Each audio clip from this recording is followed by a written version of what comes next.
사사기 19장 11절입니다. 오늘 이 본문 말씀은 사실은 어제 말씀 10절서부터 읽어야 더 잘 어울립니다. 그 10절 말씀을 보면 이렇게 되어 있어요. 그 사람이 다시 밤을 지내고자 하지 아니하여 일어나 떠나 여부스 맞은편에 이르렀으니 여부스는 예루살렘이라. 예루살렘이 가까이 있었고, 그리고 또 예루살렘에서 좀 떨어진 곳에 이제 기브아가 있습니다. 그래서 이제 그 오늘 말씀은 이렇게 시작을 하죠. 여부스에 가까이 있을 때, 예루살렘에 가까이 갔을 때 해가 지려 하는지라 종이 이 성읍에 들어가서 유숙하십시다라고 해요. 근데 이 성읍은 여부스 사람의 이 성읍 이렇게 표현을 하죠. 그러니까 어제도 말씀드린 것처럼 아직 예루살렘을 정복하지 못한, 그래서 여부스 족속이 살고 있는 이방인의 성이라고 그렇게 지금 말하고 있는 겁니다. 그러자 그 주인, 이 주인이 레위인이죠.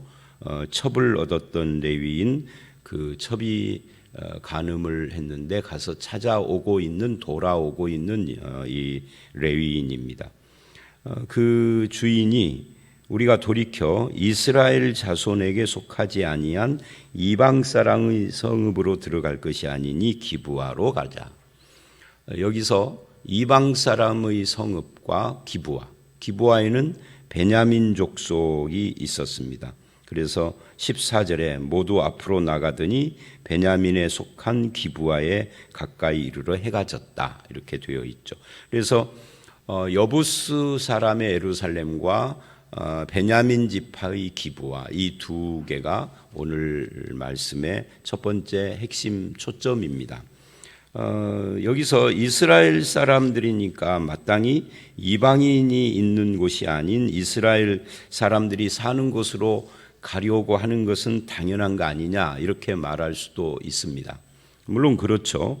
그런데 이제 이 말씀, 이 사사기의 기록은 그러면 그건 당연히 예를 들면 우리 같으면은 어디 외국을 갔는데 한국 사람이 있는 곳과 외국인만 있는 곳 두 식당이 있는데 어디로 갈래? 그러면 한국 식당 간다든지 그냥 인지상정이죠. 문제는 뭐냐면 이스라엘 사람들이 있는 그곳이 이방인들만 사는 그곳보다 나은 곳이냐? 신앙적으로, 윤리적으로 여러 가지 면에서 더 나은 것이냐 하는 이런 문제이죠.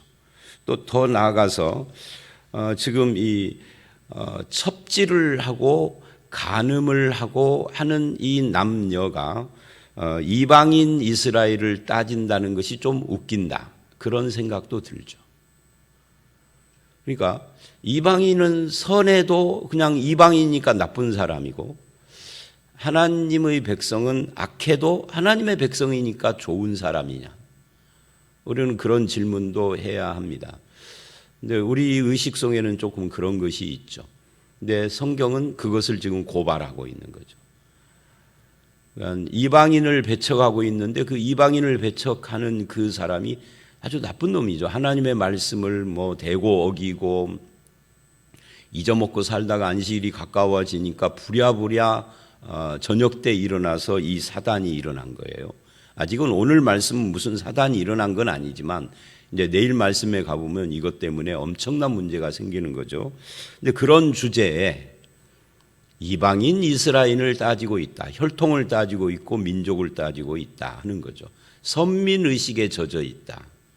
여러분, 내가 선민의식, 하나님의 택한 백성이다 라는 믿음을 갖는 건 중요한 거고 좋은 거고 바람직한 거예요. 그런데 선민의식에 젖어서 그것 때문에 다른 사람을 배제하는 것은 그건 또 별다른 문제인 거죠. 그것은 바람직한 것이 아닌 거죠. 그런데 이들은 지금 그렇게 하고 있습니다.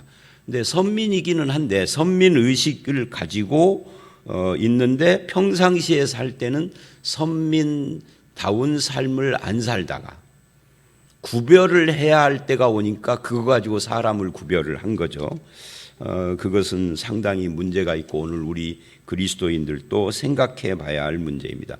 내가 기독교인이다, 나는 하나님을 믿는다, 뭐 구원받았다, 죽으면 천국 간다, 좋아요. 근데 사는 모습, 그렇게 말하고 할 때는 좋은데 사는 모습을 보면 안 믿는 사람보다 더 악해.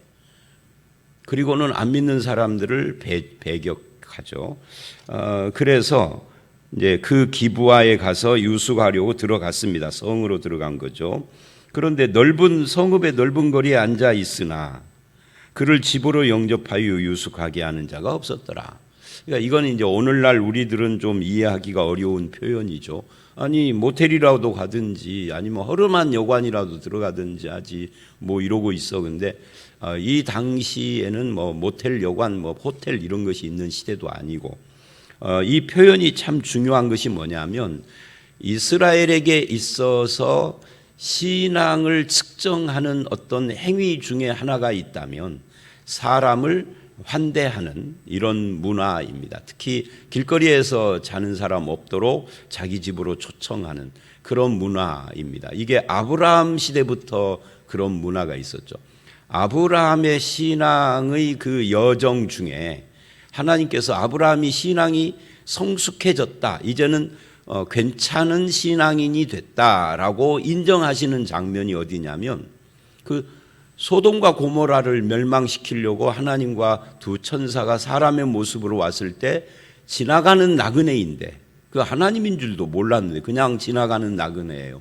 그를 굳이 불러다가 배불리 먹고 옆에서 접대하고 하는 그런 아브라함의 모습, 그게 자세히 기록이 돼 있어요. 창세기에 보면은. 그걸 왜 이렇게 자세히 기록했느냐? 뭐 간단하게 한두 줄로 지나가는 사람 뭐 대접했다 하든지 아니면은 그냥 뭐 그런 건 기록 안 해도 되는 거죠.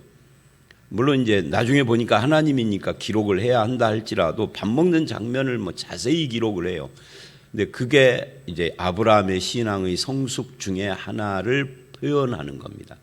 하나님을 섬겼다가 아니라 지나가는 나그네를 섬겼다. 그래서 이제 히브리서는 그래 부지불식간에 그래 지나가는 나그네 섬긴 것이 하나님 섬김이었다라고 그렇게 이야기를 하면서 아브라함의 믿음의 한 행위로 이야기를 하죠. 그러니까 그때부터 이스라엘의 전통 같은 거죠. 사람을 잘 대접하고 환대하고 섬기고 하는 것이 하나님의 백성들의 모습이단 말이죠. 근데 그런 일들이 안 일어나는 거예요. 지금 해가 졌는데 아무도 이 사람을 영접하지 않는 거예요. 이제 재밌는 것은요, 그로부터 지금 이 시대로부터 수천 년이 지금 흘렀잖아요.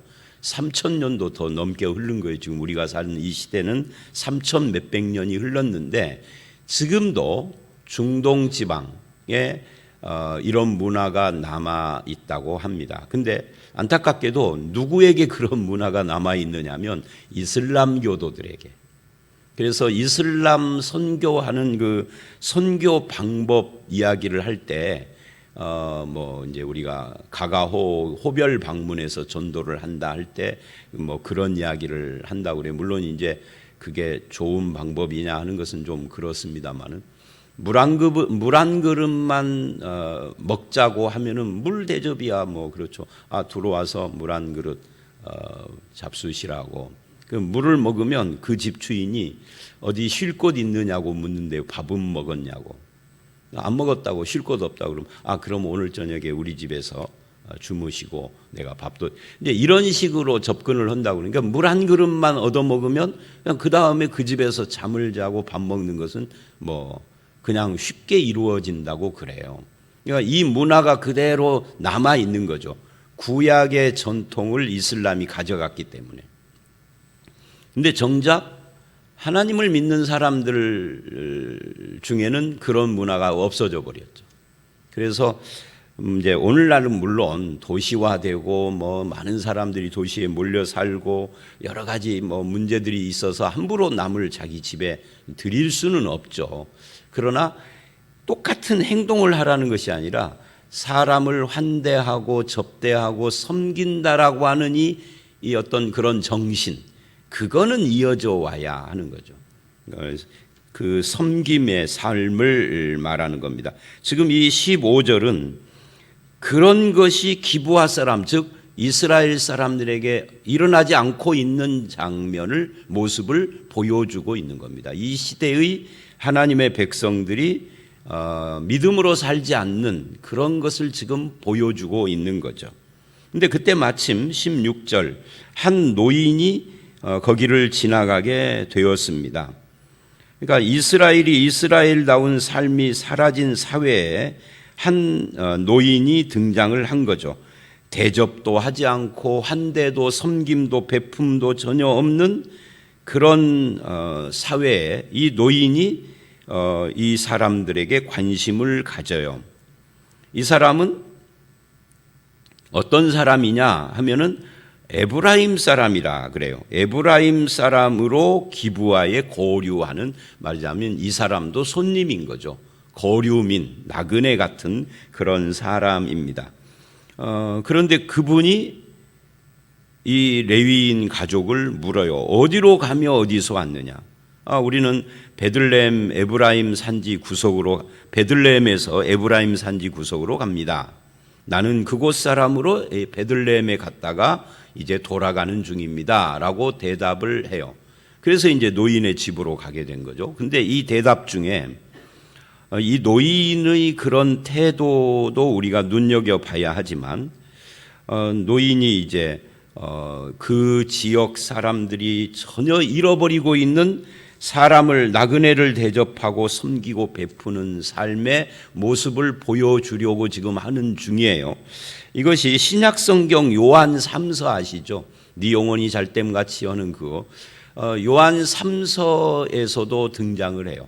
그러니까 구약만이 아니라 신약에서도 나그네를 대접하는 것이 신앙의 모습이다 라고 말을 한다. 물론 요한 3서에서 나오는 그 나그네는 그냥 길 가는 나그네가 아니라 복음 들고 가는 나그네들일 가능성이 더 많습니다만, 어쨌든 그것이 진리 안에서 행하는 자다라고 요한 3서는 말을 합니다.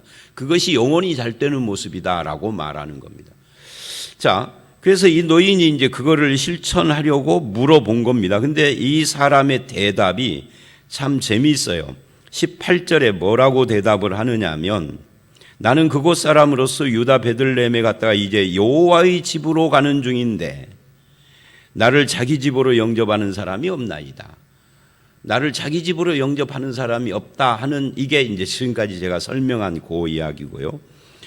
근데 이 사람이 나는 이제 여호와의 집으로 가는 중이다라고 하는 이 표현이 참 특이한 표현이에요.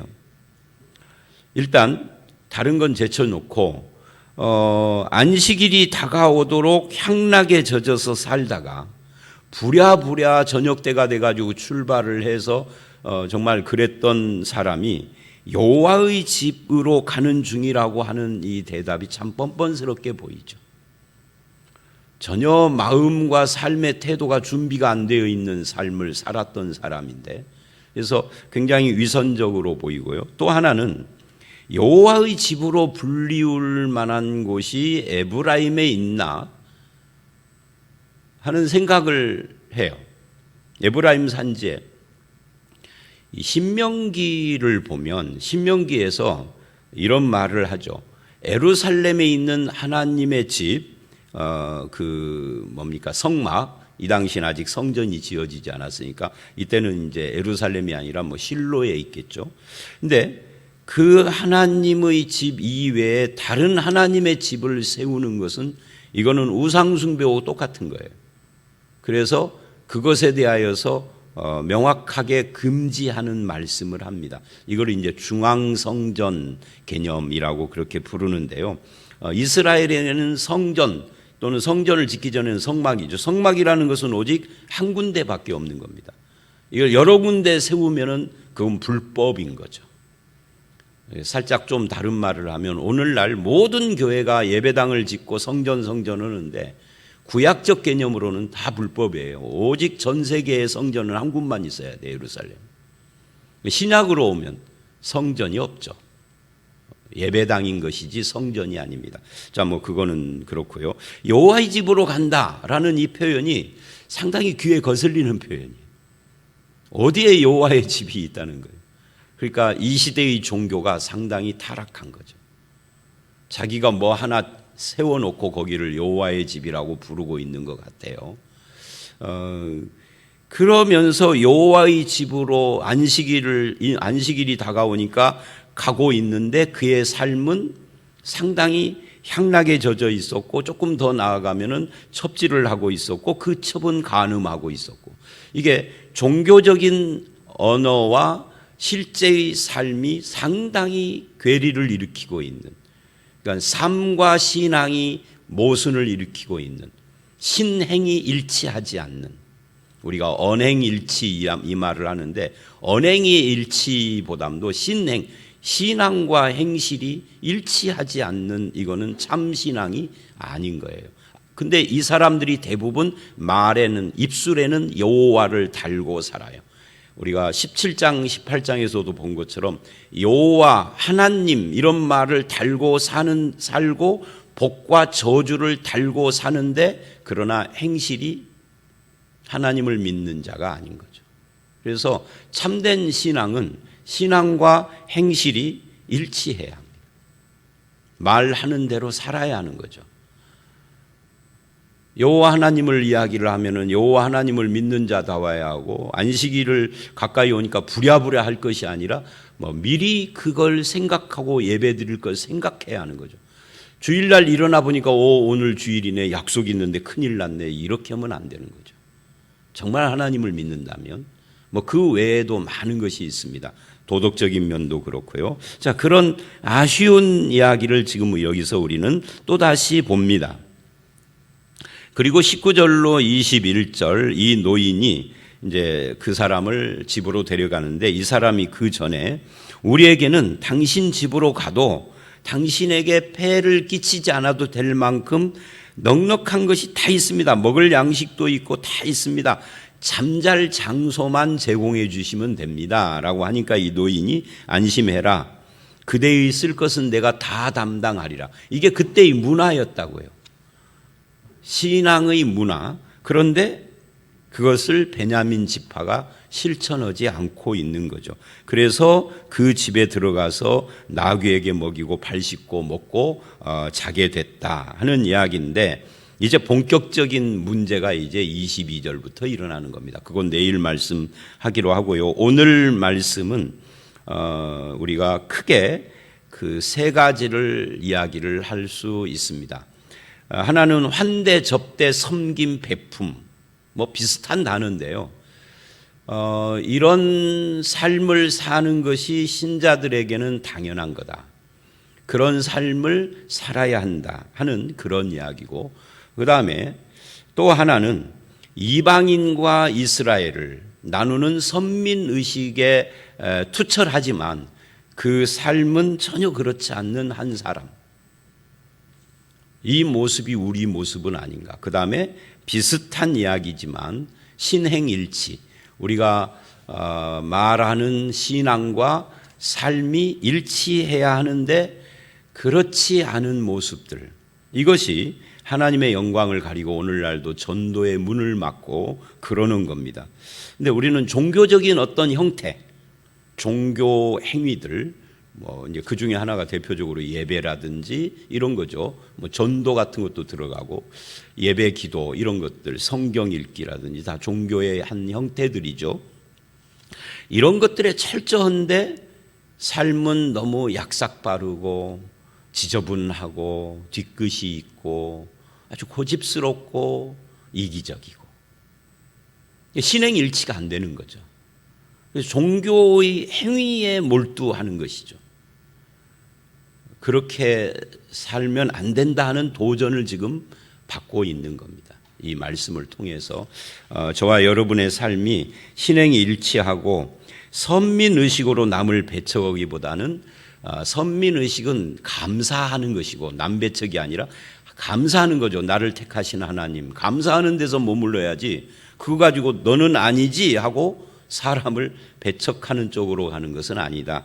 그리고 대접과 베품과 섬김과 환대와 접대, 이런 것들이 우리 삶의 특징이어야 한다는 이 세 가지를 저와 여러분의 삶에 적용하여 하나님께 영광 돌리는 그런 성도들이 되시기를 주의 이름으로 축원합니다. 함께 기도하겠습니다.